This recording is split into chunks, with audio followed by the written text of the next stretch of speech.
에스겔 선지자 때의 이스라엘은 상황이 상당히 안 좋았죠.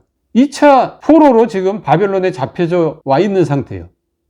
그러니까 그발 강가에 가서 강물을 보면서 하늘을 보면서 눈물을 흘리고 신세 한탄을 하고, 그러면서 그들은 마음속에 생각하기를 하나님이 우리를 돌아보지 않아서 이렇게 됐다, 하나님이 우리를 버렸기 때문에 이렇게 됐다, 이렇게 생각을 한 거죠. 예루살렘에 남아있던 사람들도 저 바벨론한테 망하지 않으려면 우리가 애굽을 의지해야지 누구를 의지하겠느냐. 지금 내 상황이 이렇게 어렵고 안 좋은데 하나님을 찾아봐야 하나님은 응답이 없고, 그러니 우리가 그냥 앉아서 죽을 수는 없고 할 수 있는 모든 방법을 다 찾아서라도 해야 되지 않겠느냐. 그래서 그렇게 한 겁니다. 이스라엘은 나름 정당한 이유가 있다고 생각을 하겠죠. 그러나 하나님의 생각은 달라요.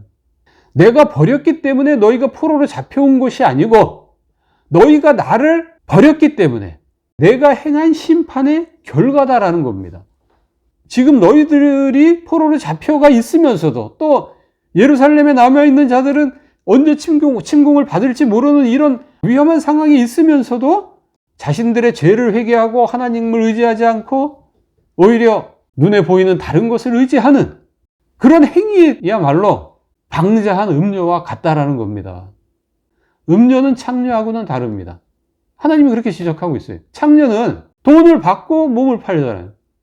근데 음료는, 지금 이스라엘을 빗대고 있는 이 음료는 오히려 돈을 줘요. 뇌물을 이집트한테 주고 아수르한테 주고 바벨론 제국한테, 왕한테 줍니다. 돈을 주고 음행을 해요. 하나님이 기가 차는 어르시다 이 말이죠. 창녀보다도 더 위에요. 16장 그 중후반부에 가면 그러잖아요. 이 이스라엘에 대해서 너희들은 소돔보다 더한 놈들이야. 더 폐역해. 사마리아의 죄는 오히려 너희들의 죄에 비하면 반도 안 돼. 그 정도로 너희들이 아주 폐역을 그렇게 했다는 거죠. 하나님의 분노가 아주 그냥 막 극에 달하는 거죠. 하나님은 자기가 아닌 눈에 보이는 어떤 것을 의지하는 것을 굉장히 싫어해요. 그거는 음녀라고 이야기를 하는 겁니다. 외도했다고 얘기하는 거예요. 부부 사이 가운데 가장 큰 문제가 뭡니까? 재정 문제가 아니죠. 성격, 문화적인 그런 차이가 아니죠. 외도 문제가 가장 큰 문제죠. 배우자가 외도를 했다. 그럼 어떻습니까? 아무것도 안 들어옵니다. 내가 궁궐 같은 집에서 살면 뭐 합니까? 남편이 아내가 외도를 했는데 굉장히 분노가 막 치밀어 오르죠. 하나님도 그와 같은 거예요.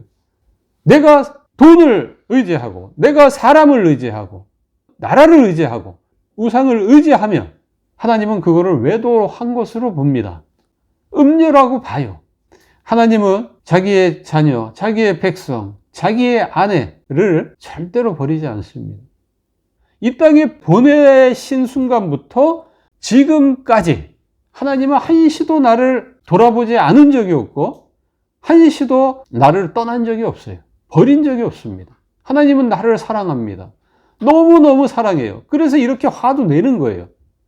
그래서 자꾸 외도하려고 하는 그 마음을 완전히 없애버리겠다고 하나님이 선언을 하시는 거예요. 두 가지 방법을 제시했는데 첫 번째가 심판이에요.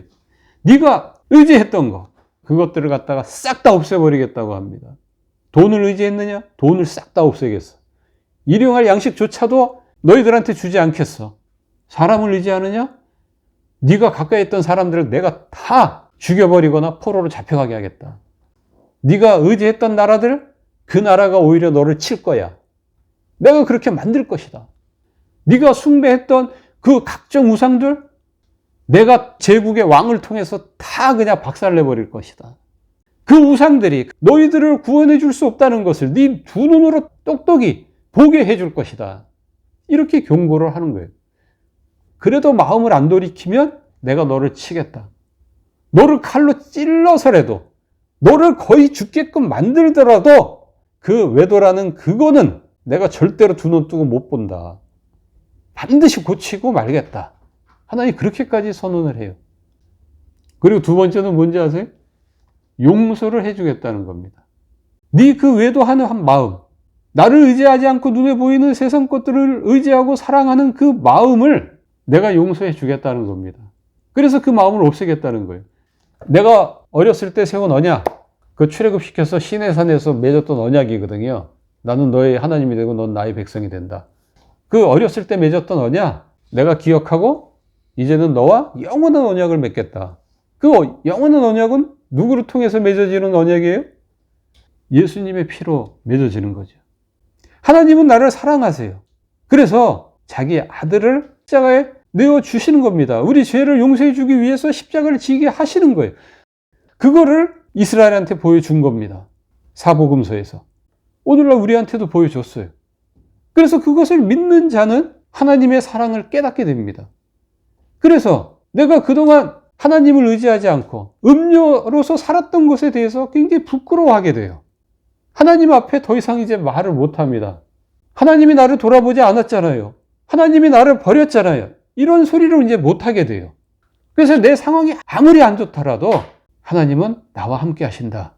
이런 확신을 예수 그리스도의 십자가를 통해서 우리는 갖게 된다 이 말입니다. 하나님의 사랑을 1%라도 의심하지 마세요. 그리고 왜 가증하다 그러는지 아세요? 배우자가 외도를 했는데 꽃다발을 갖고 들어왔어요. 나 당신 사랑해. 하고 꽃 갖다 주면 뭐 합니까? 그죠? 더 열받죠? 명품백 갖고 들어와서 선물하면 뭐 하냐고요. 외도한 걸 다 알고 있는데. 안 한 것처럼. 그래봐야 소용없어요. 하나님 앞에 예배하면 뭐 합니까? 하나님께 기도하면 뭐 해요? 나가서 전도하면 뭐 하냐고. 내가 외도를 했는데. 일단 외도를 해버리면 내가 주를 위해서 행하는 모든 것들은 다 가증스러운 게 되는 겁니다. 하나님이 인정 안 해요. 외도가 그렇게 무서운 겁니다. 하나님만 의지하세요. 이게 에스겔서 16장의 방자한 음료의 교훈입니다.